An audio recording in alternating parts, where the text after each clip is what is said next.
one of the questions you asked early on was, what are you learning now? What has this time brought you to in a new way? And I do remember back in 2016 with Meditate the Vote and how you said you want people to be more contemplative.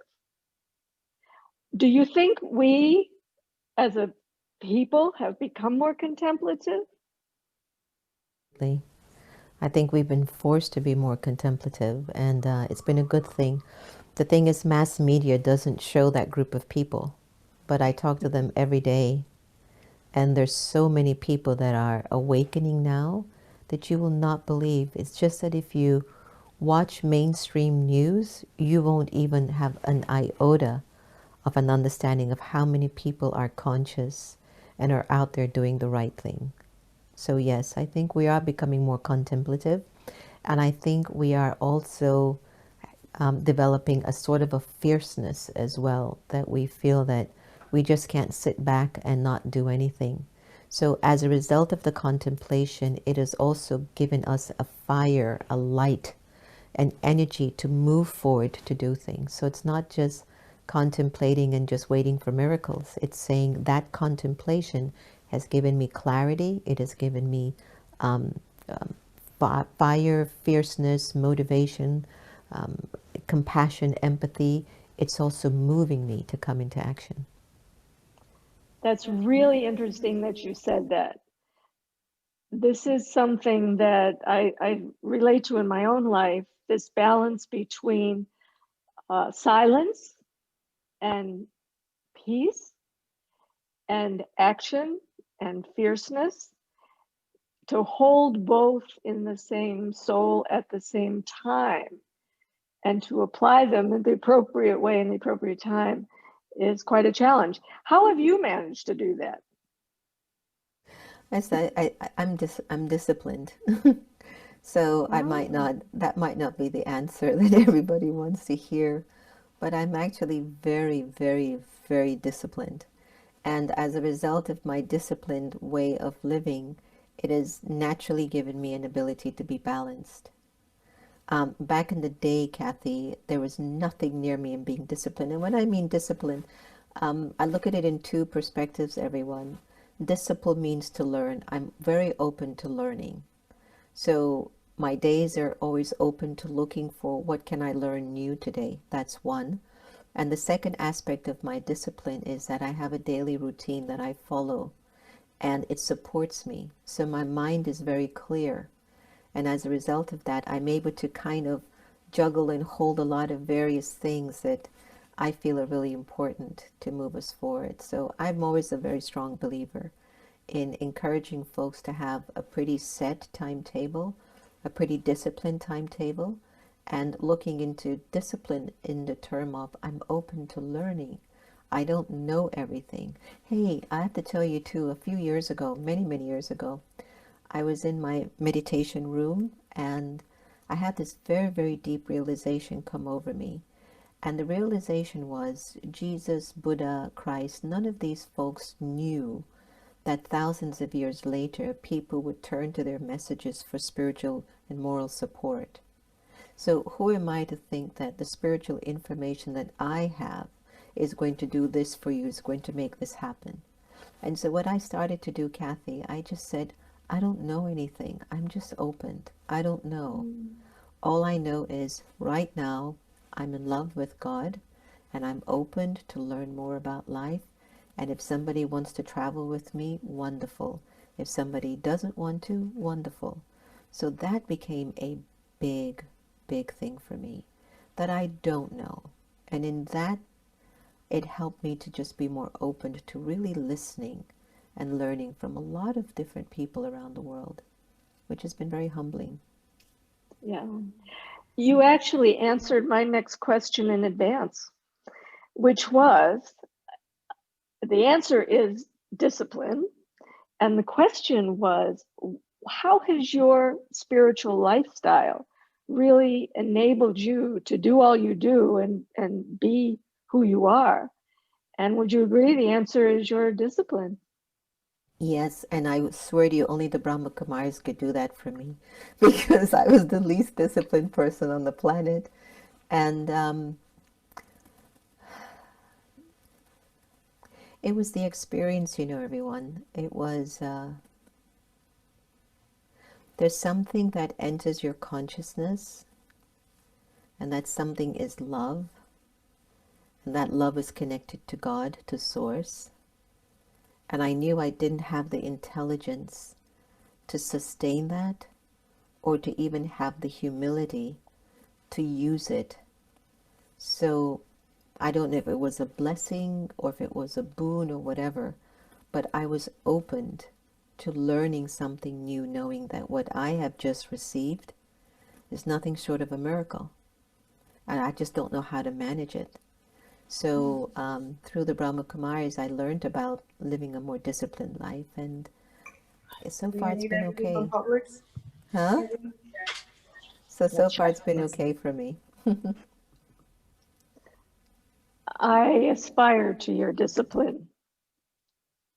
One last question, and then I'm going to invite you, if you would, Jenna, to take us into world meditation personally with you. But my last question is this: you mentioned traveling, and obviously we haven't been able to travel for some time. But this time of year, you and many BKs would be in India right now, and obviously Madhuban, Mount Abu, the headquarters, is the sort of the fountain of the spiritual life of BKs. And yet, even though we're not there physically, and who knows when we're going to be able to travel again, it's not the place per se, but it's those, and you mentioned this right when we started, it's these feelings. It's these feelings of belonging, of spiritual support, of guidance, of living in a lifestyle that you asked this question, am I living the life I want to live? And in India, when we're there, we usually say, yes, this is the life I like to live. So comment, if you would, on we're not traveling, and you're not traveling, and how are you managing? To tell you, there's something that has just hit my consciousness as you asked me this question. Everyone, I was in India in February of this year, and there was a wonderful, wonderful sister from one of the European countries, and we were having our annual meetings for all the Brahma Kumars and Kumari sisters and brothers, all the teachers and the main heads of the BKs, which we call Brahma Kumaris. I just call them Baba Kids.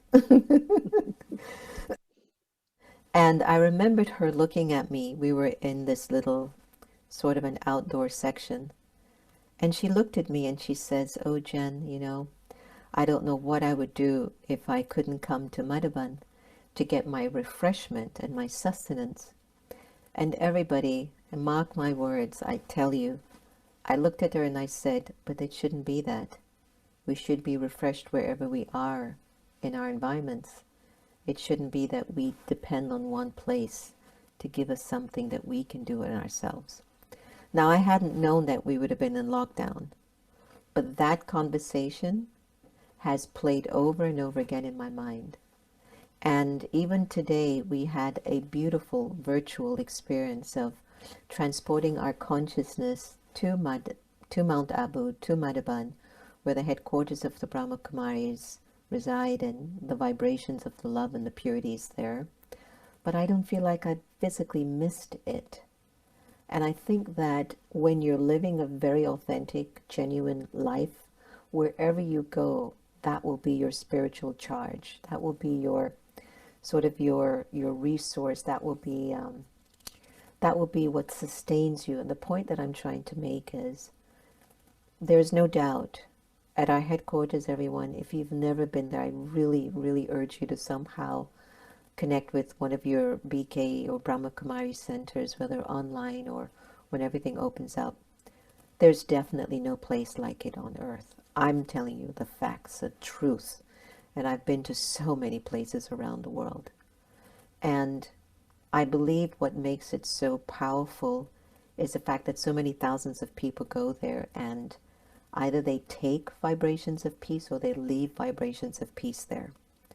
But at the same token, once you've experienced something and it's clear to you in terms of what it means to you, wherever you go with that experience, you take it there. So I think there are a lot of us in the BK community. I can speak for myself though. I feel like there's a little Madhaban in my heart. So in my environment where I live, I want to create that. Even just today, everyone, we did a wonderful meeting with a virtual meeting in Mount Abu. It was a beautiful message, and I'll share with you the message in essence.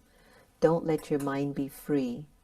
Most importantly, let your mind always be giving vibrations of peace, good wishes, love. And the second thing is let your life be a life of bestowing fortune, opening up the goodness in the lives of other people. Two things that I really took away from this morning's teachings. But then after we were done, we had a wonderful meal. And you know what we did after that? We went out and played basketball. We played basketball. We have a wonderful visitor here who is WNBA Hall of Famer. And I said, well, you got to teach me how to play basketball. You know, she's like 7 feet tall. We went out, we played basketball.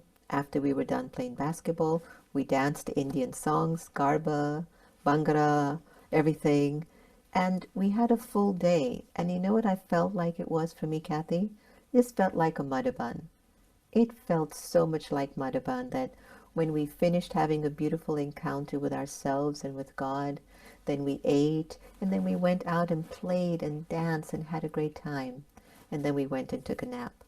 So Yeah, I believe that there are places that are etched in our hearts. If you've ever visited a sacred space once, you have the capacity to take that sacred space wherever you go.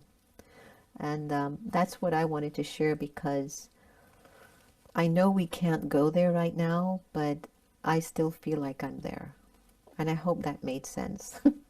Because it does. I really feel it's etched in our hearts. For those of us who've been to Madhaban, Madhaban is in our hearts. And you know what? Your advice on this is so relevant as we approach the holidays Mm.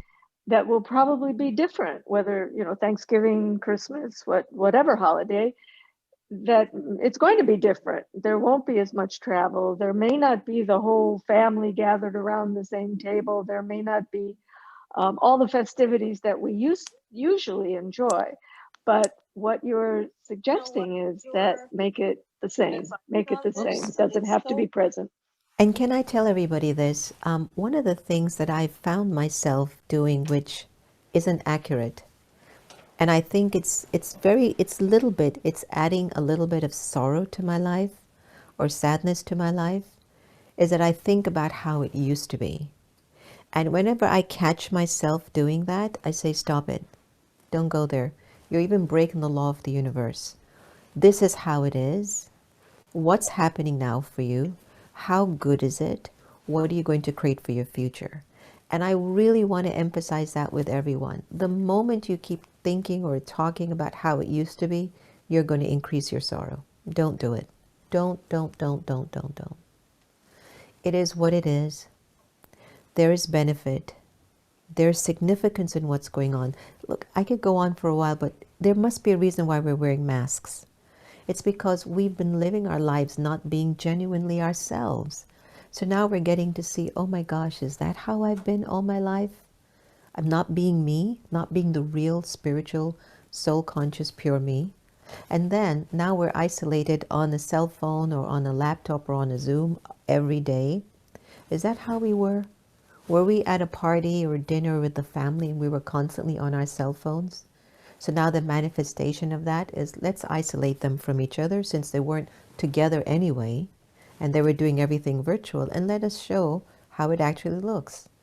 So now we're getting a first-hand experience of what it actually looks like physically when we were just disconnected from ourselves, disconnected from the world.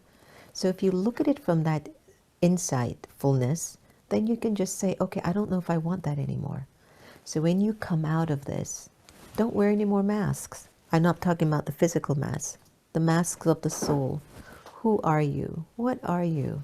Your peace and your love and your purity. When you can do that, you won't need a mask. And I don't mean this one. I'm talking about this This one. mask. Wear this mask, but this one. And I think when we all become mask free, in other words, stop being somebody we're not, then you'll see the world will clear up. Everything will start to clear up. When we start to value each other and a human connection, then we won't need these technology all the time. We'll just communicate with each other, soul to soul, heart to heart, pure vibration to pure vibration. It's a fascinating time.